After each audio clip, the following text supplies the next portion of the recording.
Hello there, great person, and welcome to this little video that was requested by my good patron Rob.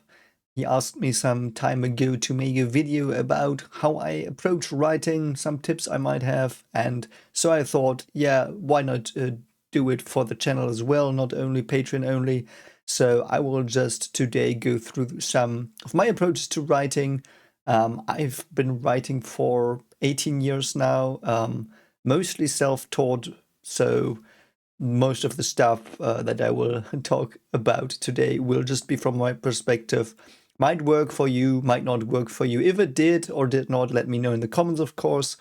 I did read some books on writing, most notably Saul Stein's about writing, I think. I don't know what it was really called, but the German title was Über das Schreiben, so it probably was about writing in English. It was a good book. I also watched some lectures sometimes when I did write some of my theses, like bachelor thesis or something. So, that's all I got from other people. And we will just get into it. I will put the questions up that people had for me. And I hope you will find something useful here. And yeah, perhaps have some fun with some of my answers as well. Perhaps get some new ideas, or perhaps you have tips for me when you're like, no, that's not right, mate, that's not right, no, no, no. Then, of course, give them to me as well in the comments. But we will now start, and I will just do it interview style. I will put the questions up, and then I will answer them. So here we go. Doch ich frag mich, wer wir sind.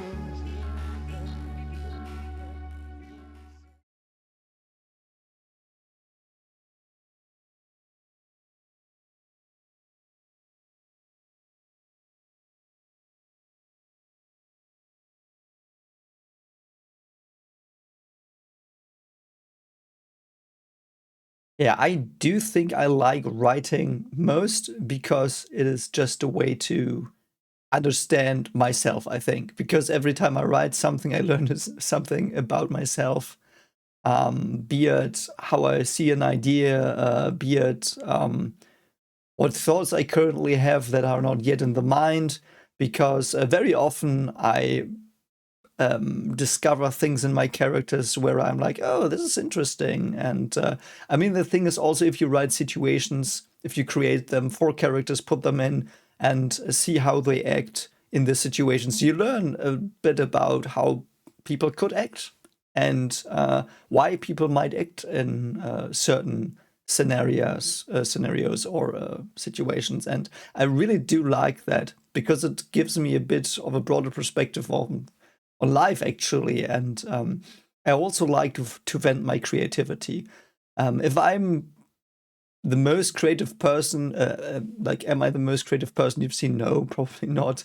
But I do have a creative urge, and every time that rises up, I mostly go and write something down, like that is a way of blowing off some steam, like some pressure on my creativity in my head, and it just blows it off and away, and it makes me less stressed, actually, in those situations.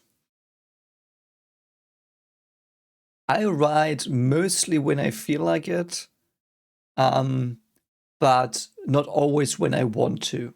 That might be a strange answer, but so there are situations when I'm like, I just have an idea, I have a character in mind, I have a world in my head or something, like it just pops up and it wants to get out. So I start writing the story. I mostly did write short stories for a long time, though I have started a very big novel or book project last week, actually, and I approached that differently. But in my short stories that I wrote, I mostly just, like, I had this idea and I just wanted to put a story around it, see what the idea's potential was. And in short stories, I did tend to have the philosophy of, there is one idea I want to explore, and I will explore it in every possible way in the scenario I can, and then the story is done. For example, I did create in one of my horror stories something that I call the deep. So basically, it is darkness in a little town, and in the darkness there is something that people are afraid of, and that the darkness starts to come out first of a mine shaft nearby, and then it appears in everything that is dark, like the like a hole in a tree, and like it just like vaporizes that part of the tree. And that was just the idea. What if darkness, when you like shine a light on it, like it just leaves a hole, like where it was, nothing is left. You know, what could you do with that idea? So I explored it in that story and had some fun with it. Like, what if someone knows about it and is afraid of closing their eyes? What would happen then? Or what would happen at night if you meet stranger that has a hoodie on, where you just see the dark? What would happen then? And I just put these things in the story and tried them out, and they just wanted to get out. And I wrote and wrote and wrote, and those were the times where I really had the time to write. It was, I think, a semester break. It was more than 15 years ago or something, or 10 years ago when I wrote it. But I started writing, like I had a lot of passion for it. But then I was like, I don't really want to write anymore. But I kind of need to. I need to get the story finished. And then I sat down and wrote again. And sometimes I just wrote a sentence and wrote a sentence. And I was like, I was just putting down sentences, and I wasn't really satisfied with them, but I still did. And in the end, I revised them, But I needed to get something down. Sometimes I just start describing something, when I'm stuck. And sometimes I introduce something like a gateway, and I mean that very, very broadly, like a door, or I don't know, the path clears up, or a character comes in with new news and there is a new gateway. And sometimes I just introduce a gateway. I call it that. I don't know if it has another term. And I will explore it, and I will go down the new rabbit hole, so to speak. So I write mostly currently in the evenings.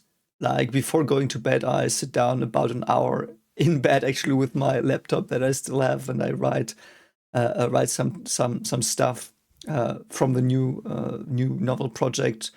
And it works pretty well to just have like this time. But sometimes when I'm like, no, I really do feel exhausted, I don't write. Like if I'm exhausted, I never write. But if I have this drive, I write, even if I'm like, yeah, I don't know what is gonna happen, So yeah.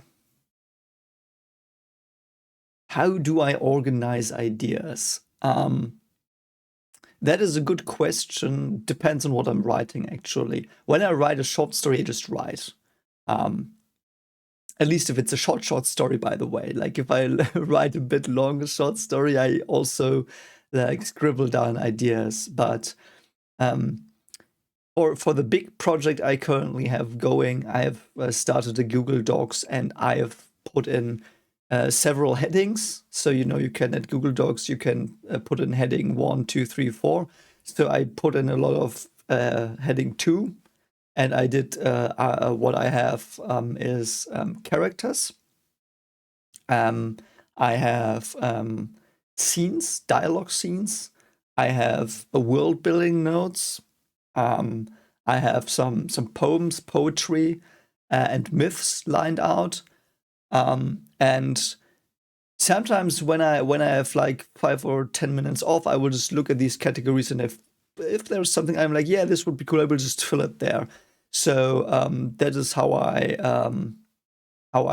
organize the thoughts. Like I'll put up a document and do broad categories, and sometimes I will write outlines, draft them, but yeah. It is basically, I need a place where all the idea scraps are. And then I like push them around and order them around. And that's how I organize the ideas. I also put comments on ideas where I'm like, this might be interesting in this direction, this might be interesting in that direction. But, I never set things completely in stone. So yeah, that's how I organize them with Google Docs and headings. And so you, like, for example, if you have characters and you put heading, like in heading 2, you write characters, and in heading 3, which is like the subcategory, you You can get like character 1, 2, 3, 4, and then describe them, for example. And that works well because also in the menu on the side, you can just like skip to ideas very quickly. A first draft is also depends on what I'm writing. I do, for more complex things, start with writing down the most important story beats I have in mind or the core ideas. For example, with a new project, I did write down a lot of world rules because I created a new fantasy world. Kinda technically, not really, but yeah, it is kind of fantasy. Yeah, it is fantasy. So I like, but it has rules. Like the world itself is a rule. It's not like there's a magic system per se, but it's like deeper. Like the world has new, like different laws from ours, and like I write them down, and like that is something I wrote down, and I can always go back to get that. And if when I'm then writing down scenarios and draft them, I have like my sticky notes, so to speak. I also do often write short ideas for chapters. Then, like at first, I start with where I started, where I want to go in the story, what the characters are before I even start. At least that's how I do it nowadays. Back in the day when I started writing, I just wrote, I just wrote it down. Worked sometimes for small stories very well, but yeah.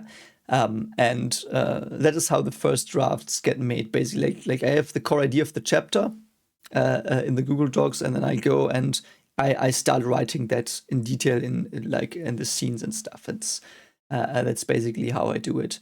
Because if you draft very shortly the chapters with 1 or 2 bullet points, they don't even have to stay the same necessarily if you're like having an idea or don't like some stuff in my mind, but I do think it's a very good way. I also advise my students to structure their thesis like that. Like first write the headings of the chapters and then like fill them with 2 or 3 sentences that are going to go into the chapters, and then from there you can play around with the sentences, and then the first draft is like made. Yeah, how do I find time to write? Barely. Unfortunately, barely. I would love to do it all day, so to speak. Next to the channel, of course, but because it's a really, really big passion of mine. I actually started this channel because of writing, because I wanted people to read my writings, because it's very, very hard to get people to actually read your stuff. I felt I never had good experiences with like pages where I upload stuff. Like I was on Wattpad for a while, and because I'm not now I'm pretty well versed in English, but I was very shit in English when I started writing. So I wrote in German. I wrote most of the things I write in German, and then translate them with like some software, But that was really, really, really annoying that no one would feedback me and stuff. So I also created this channel a bit to always advertise my stories a bit. Hasn't worked that much yet, but I mean, why not? But yeah, like I loved writing. I wrote all the time when I could. Sometimes I wrote through a whole day. Like I got up and I wrote until like when we had semester breaks, I wrote for 8 to 9 hours. But nowadays, as I said, I write for 1 hour in the evening if I can, if my children are like sleeping well and I don't have to feed them in an unfortunate time, and I just take some time and write. Sometimes when I'm in the meeting and I'm not addressed, I don't have anything to do in the meeting, I just scribble down some notes in the Google Docs or something. But it's I unfortunately don't have a lot of time. But I would advise, if you feel you want to write something soon, because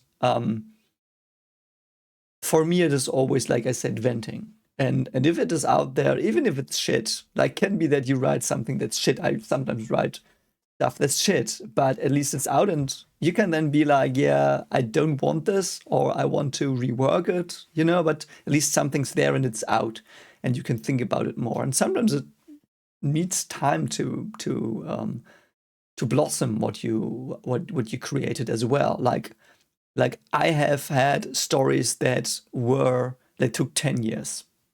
For example, The Waters That Hated, I think I took 10 years writing that. Like I didn't write it for 10 years, but I started with the idea 10 years ago. I wrote down, I think, 2 or 3 pages, and it got stuck. Like really stuck. Like I had no idea what I wanted to do with the idea. And the idea laid in my head, in the back of my head all the time. It lay there, and I just didn't know what to do with it. And then finally, when I became a father, I actually realized I wanted to deal with that. Like, what could go wrong with parents? Like, what horrors could come from parents being really bad, and like to figure out what I want to be as a parent as well a bit. So, and I took that story and it fit perfectly. And I actually do think it's the best piece of writing I have done till now, because there is really a lot of ideas I could put into it. So, yeah, but again, how do I find time to write? I just set the time. But if I really don't feel like it, like exhausted, like not in I'm not really there, I want to watch a movie or something. If I realize I'm doing excuses, I will sit down and write. But if I'm really exhausted from a long day of work, I won't. So yeah. Oh, that's a very good question. I always thought I was a gardener until 2 weeks ago, or perhaps a bit longer ago. But I liked that. I would say I am currently both. So how I approach it currently is, and I haven't always, I approach it like I have the very rough framework, the story beats, the core of the story, and I do write. I did put down notes for the first chapters as well, and for the end of the first book of that like bigger thing, I did put down the notes, and I drafted or planned out like very roughly where the main character storylines would go, where they what themes they would develop, and what their character flaws were, and all that stuff. Like in their profiles, there's like their personalities, character flaws. And I wrote in book 1, they will change X. And I have in mind where I want to put them in the book. Like there are settings, and they will visit them somehow. But in the settings, I don't know exactly what I want to do yet. I have ideas that I want to explore in the settings, but they will write. I will write them, and they will work or not, and I will fine tune them and stuff. For example, I knew in chapter 1, which is not chapter 1 anymore, but in the chapter I draft, like I put down, and it is chapter 1 for one of the characters, and character wakes up in a forest after having died. So what's gonna happen now, And I know I want to get him to a group of people. So he goes into the forest. Let's see what happens. I know the group of people will be there. If I know he's straying from the path, I will insert something like what I did was a sound that he goes towards. It's like I can steer the character with manipulating the surroundings within the rules I set forth, but I cannot make the character do anything really if it goes against their nature. So for example, if I have a character that's very superstitious, I will never let them like in there is the forest of letters, like they are screwed, they will not go there. I can't force them. You know what I mean? Save for if I plan that this is a character development time, but it's like, let's see where they go. Or another example for another main character, also waking up after dying in a derelict castle, and like the air is filled with screams and stuff, and I knew where I wanted to make that character end because it was the new prologue, and I wanted to make some tension, action, and visceral moments. I will not tell you, of course, what happens because then you might not read it when it comes out in like some decades or so. I don't know, but it's like I knew where the character had to go, but let's explore the ruins. Let's explore the ruins I put them in. It had to be ruins, but what ruins? How are they structured? Let's just explore them. Like I'm a gardener in that regard, but I know like I'm an architect in like very big plot beats. I never have been. I do think what made me change is two writers, and those writers are Jan Friese and Isayama, actually. Like, so the writers of Dark and Attack on Titan. Because when I watched those two shows, and I did not write a novel or a book before watching those shows, but when I watched them and there was this very big story that was completely planned through, and I was like, that's so awesome. That is so rewarding. I want to do that one day. And then I realized, hey, I do know what the general structure and the twists and turns of my story, the big one, are going to be. Let's draft that. Let's draft the central things. Let's draft what is important. So I set out the framework, but I didn't fill it. I explore the world with the characters after noting down the rules, but it's fun, and sometimes you have to get creative with it. You put into their way to make them move or stop moving. But it shouldn't feel unnatural, of course. So yeah. How do I turn an idea into a story? I actually start writing dialogue scenes most of the time, or scenes I have in my head. For example, with the bigger horror story that I mentioned before, I wanted to write something like Innsmouth. Not because I wanted to copy Innsmouth, but because I felt Innsmouth was, from my point of view nowadays, not sufficiently scary anymore. So I wanted to write something like Innsmouth, so fishing town that goes haywire, that's creepy because of reasons, don't know. And so I just wrote a scene, woman going to a pier, seeing a little fishing boat that has come to the coast, and the fishermen pull out something in a tarp, and there's something wrapped in a tarp. They put it down, it's reeking really heavily, and the woman's like, what the fuck is that? And the people are like, what did we fish out? Should we put it back? Is this like, I've never seen this before, what the fuck is this? And that's what I wrote. And that's where it started.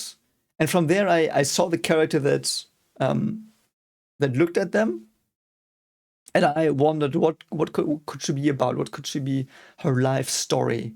Why is she there in the evening? What drove her there? So I tried to write it down. So then I do think in that story, I then wrote her going home. And then I was like, where does she live? Does she have family? And so I wrote it down. I actually revised a lot of stuff there later, but because it didn't fit anymore with the themes that developed and that I put in later, so I revised it. But it's like I write down a scene, mostly dialogue, because with dialogue you can also get a better feel for the characters that are a bit foggy in your head. I love writing dialogue. I don't know if I'm good at it, but I really do love writing it, because that's how you best get to know the characters. Dialogue between people, and also inner dialogue. I use a lot of inner dialogue, perhaps too much, but that is something where you can really, really put sticks in the ground, or whatever you say, and make something very stable and engaging as well. And for example, I recently just wrote a dialogue between two characters that were just fishing. And they were talking about that. And through the fishing, you learn something about them a bit. It's not going to be something that is very soon in the story. So I just wrote a scene like probably book, if I ever write the books complete, but it would be book 3 or 2, and then the fisherman will start because he's got there will be a very important thing he will do in the story. But it's like I just wanted to get to know this fisherman actually, and I was like, yeah, I know what he's gonna do and what's he like. So I just wrote on him meeting a main character. And I also got to know the main character better because I wrote from the fisherman's perspective. And, it's always good to makes the story more engaging if you switch perspectives a bit sometimes. If it's not too overdone, I think it's like these things are obviously not absolutes. You can, in certain situations, stuff just doesn't work. So, yeah. But yeah, write a scene. Or draw something. Sometimes I do that as well. I drew pictures when I was very younger, like 14, and I wrote the first things. Drew pictures of monsters I wanted to have in my story, and then wrote the monsters in, and it's where it goes.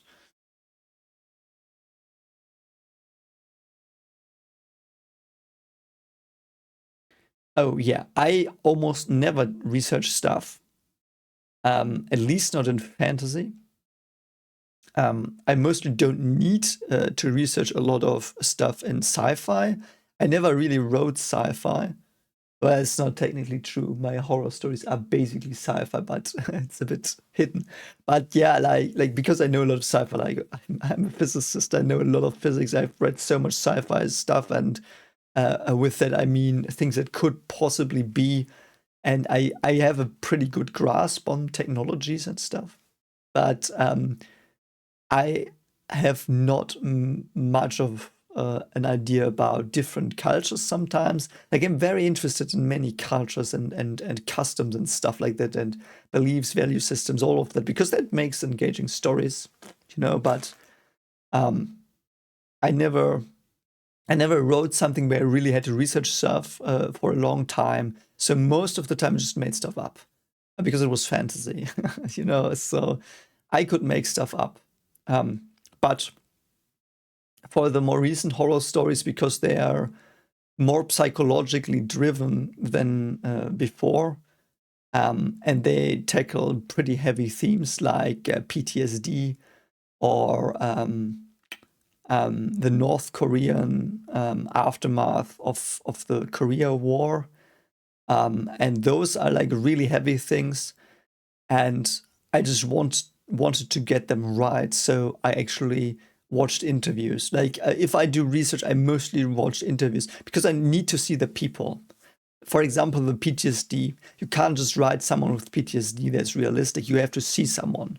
And there are interviews, and they made me really sad. Like I felt emotional because I was so sad for what happened to the people, how they spoke, and they were different from what I had imagined as well. And it is like, and you can draw from your own reaction to the videos, for example, as well. Like just reading it up. I sometimes use ChatGPT to ask it questions about like, what's this word in this language, or like basic stuff that it can give me if I want to know something. But to get an understanding of the deeper themes that I want to tackle with the psychological horror, I actually watch interviews with people, for example, that are having a mental disorder, or I also watched interviews from people who fled from North Korea, and I do think that was very valuable and successful actually, because it people did comment a lot that, wow, that feels really, really scarily realistic. And that's what I was going for, because I wanted my horror stories to feel really realistic. Like I'm very meticulous in trying to make them, even though ironically I often in the earlier ones did not do research a lot. But it's like currently the best research is interviews. Or if there are no interviews, documentaries, because you get a feel for places as well. I'm very bad at describing places, unfortunately, I feel. But like, for example, let's say Tolkien, he writes like 5 pages on a willow. I could never do that. It's like I don't find the landscape interesting enough to spend too much time. Like I try to give good landmarks or like the outline, but it's I want more to explore how people react to the landscape. For example, when there is a very grassy hillside, but the sky is very cloudy. Like I want people to be like, yeah, despite it being so beautiful, I felt down because of the weather, and generally the situation is not great. So even this beautiful hillside with those bushes and the little creek that's glistening in the dim sun, you know, I makes me feel not feel happy, or it gives me comfort, like depending on the character, you know. That's something I do, but I'm not good at like detailing landscape. I have actually used image generating AI to create random landscapes. Like with architecture and stuff, I don't like doing it, because what, like, I have things in my head there. But with landscapes, it is like very helpful to just have a random, like I mostly generate like 4 or 5 random pictures with one prompt, and then I look at all of them and I take stuff from all of them and try to enhance stuff, or you know, that's how I do that.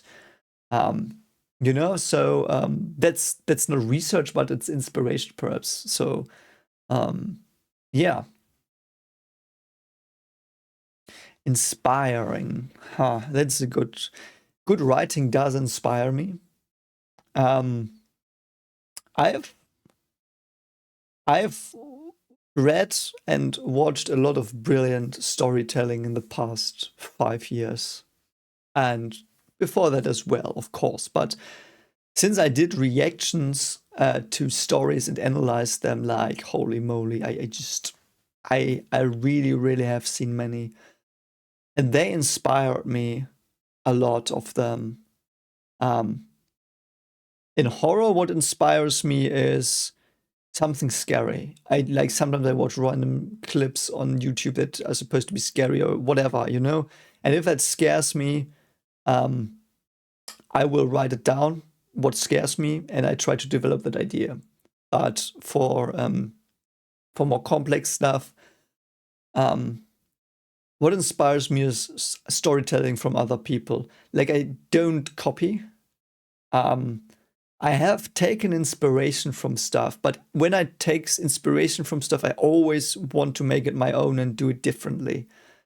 Um, for example, there was one story I once wrote, um, where it had to do with the darkness I talked about earlier as well, and the darkness was manifesting as holes in the ground, and the darkness had a mechanism behind it that drew people in.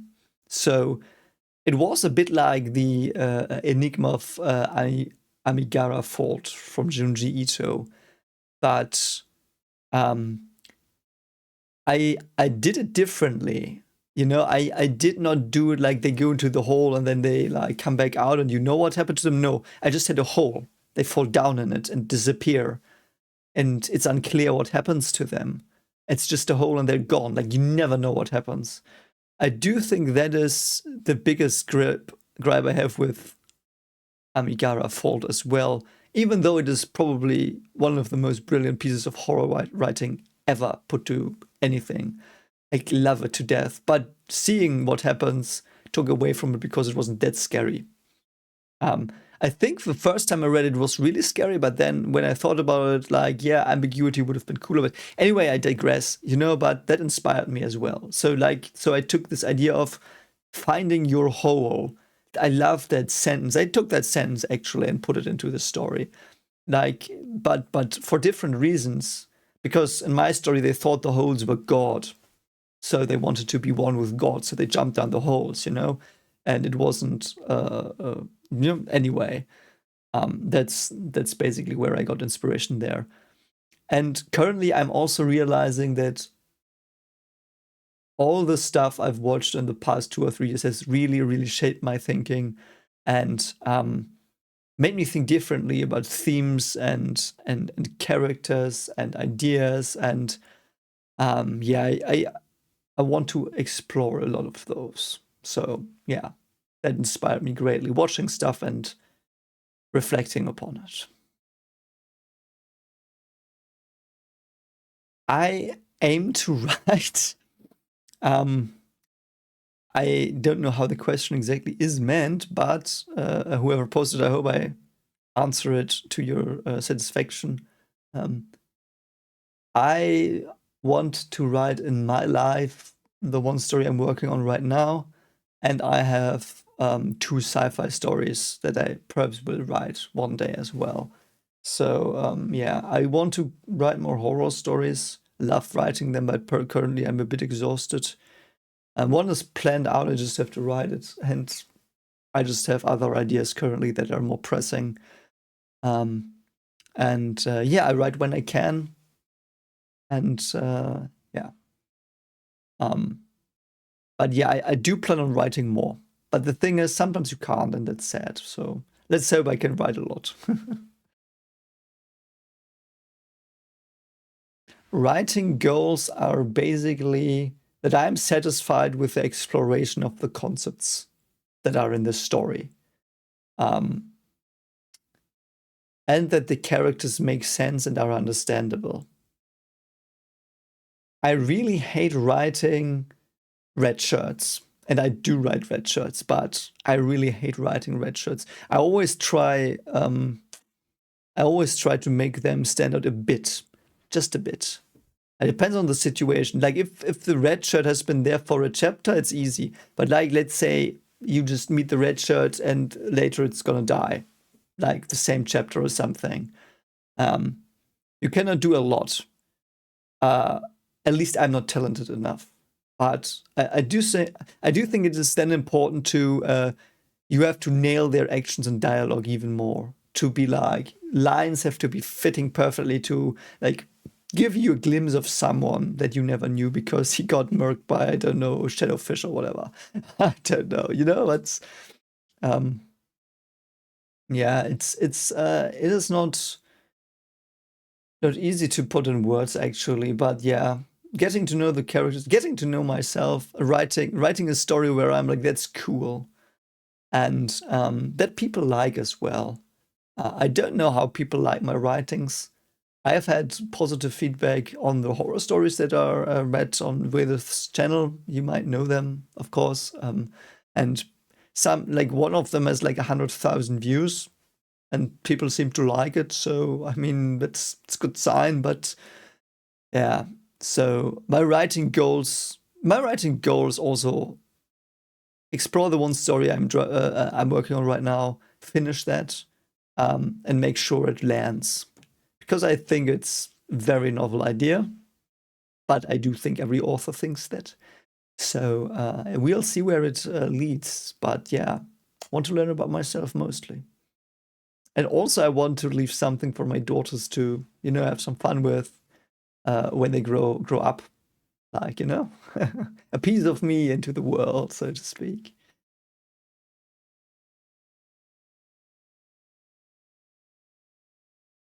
Ooh, consistency is hard for me, actually. I really think it's like if it's a short story, it's easy because it's like there's this feeling, and I immerse myself into this feeling that I have when I write. Like it's like this loop. Like, so I write something that makes me scared, for example, in a horror story, and then I write it down, and in my head, the situation I write down is created. So I have the mood, and I want to stay in the mood.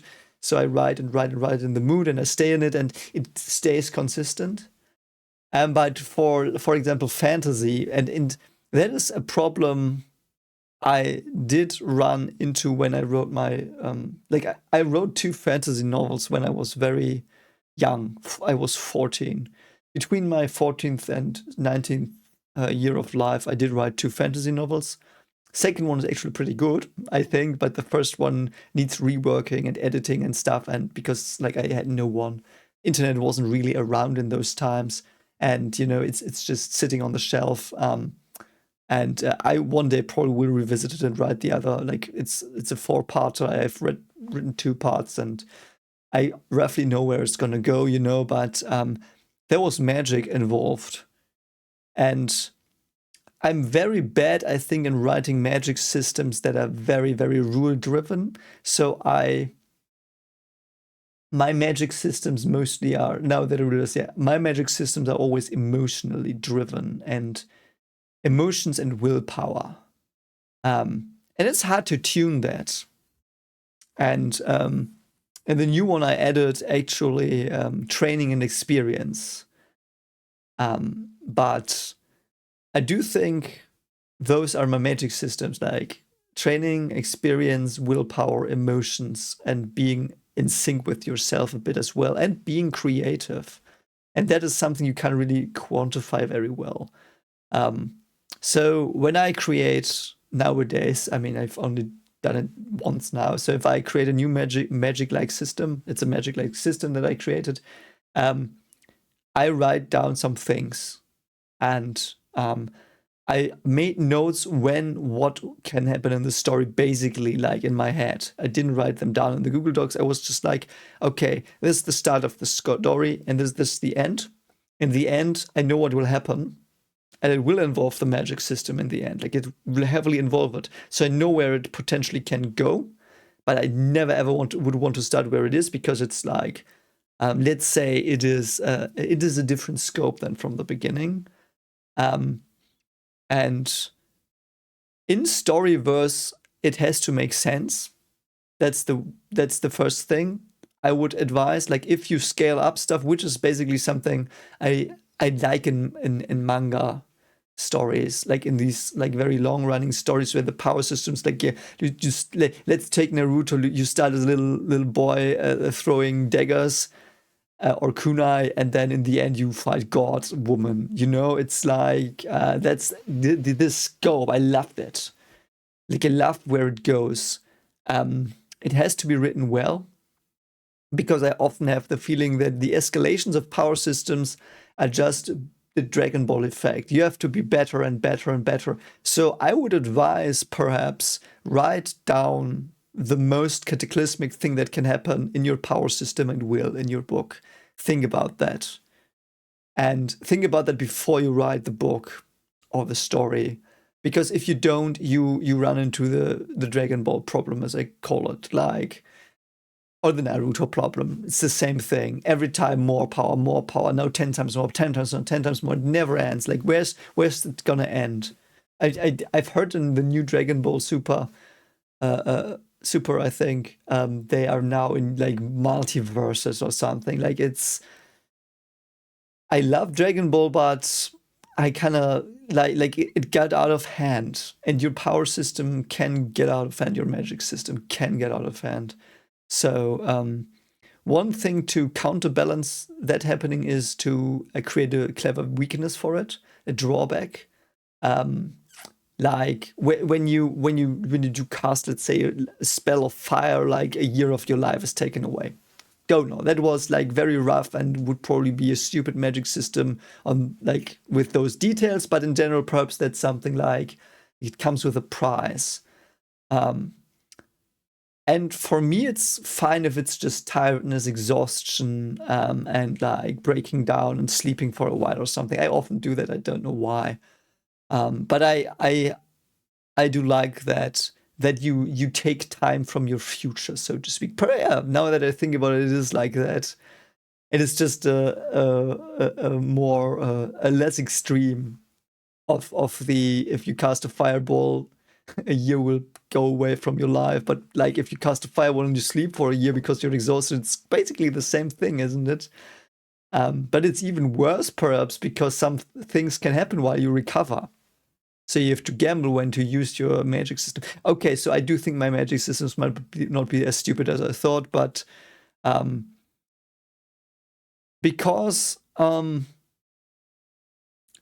it is something that, as I said, can rein it in a bit. Like, let's say you have a spell that ends the world. There should be freaking consequences for using that. Freaking payback for paying a price that is so big that no one has ever done it before, obviously, as for example, and need as much power as no one ever had before.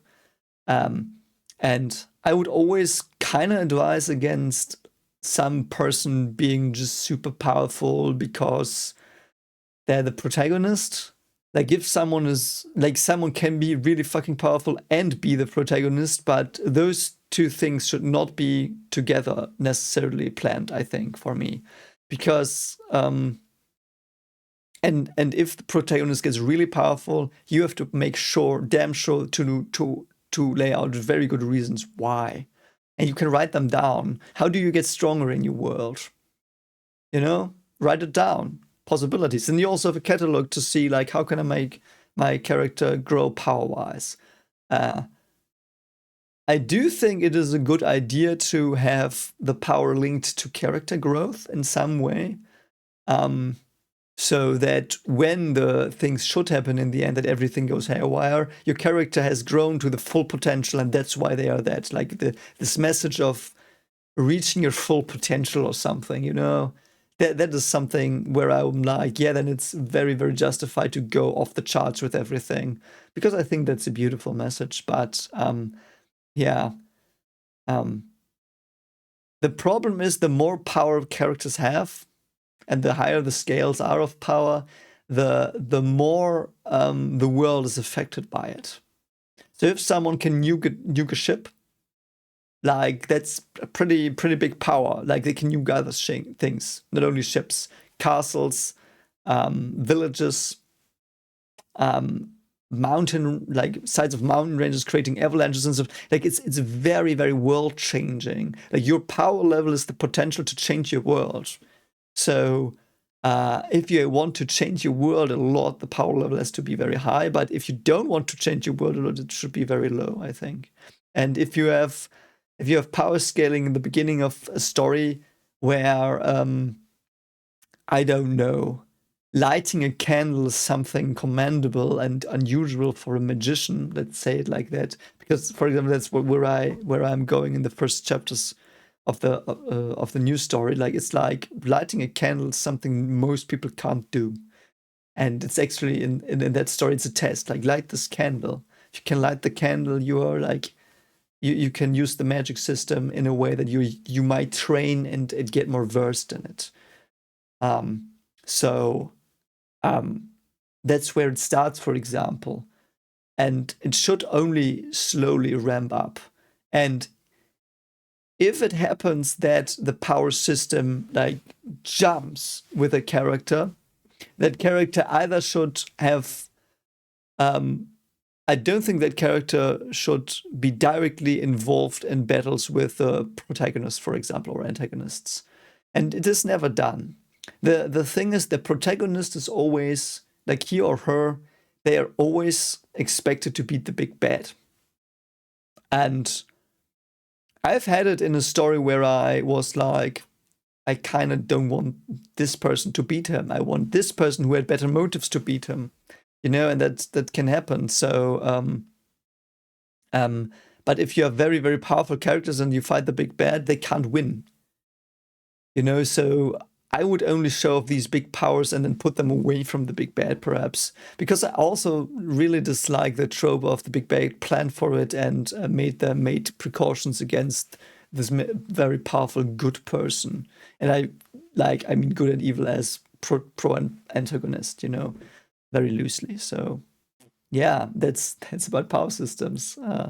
Don't know if you enjoyed that answer. It was very long, but yeah, that's how I handle it. Start like right down where you start with the power system and where you end. I actually watched a behind the scenes whatever thing about Man of Steel. And Zack Snyder actually said that in Man of Steel, they wrote down, like, because there's Superman, what can Superman do? So they wrote down everything he can do, and they put him in scenarios to see how much damage he would take. For example, being hit with a door of a vault would, like, not phase him. Being hit with a Stinger missile would, like, make him a bit dizzy, and being hit with a nuke would take him out of commission. You know, he put the hero in all the scenarios so they had, like, something to measure against. Like a ruler, so to speak. Anyway. Yeah, those were the questions. I hope you enjoyed them. And if you're still here, I hope you had some interesting new thoughts from me. Perhaps stuff you hadn't heard before. I don't know. But if you have any comments in the If you have any comments, put them down in the comment section, of course. And yeah, hope I helped you a bit. And if not, tell me as well. And if you have other opinions, of course, tell me as well. So thanks for watching. I will see you perhaps soon in some other video. Bye.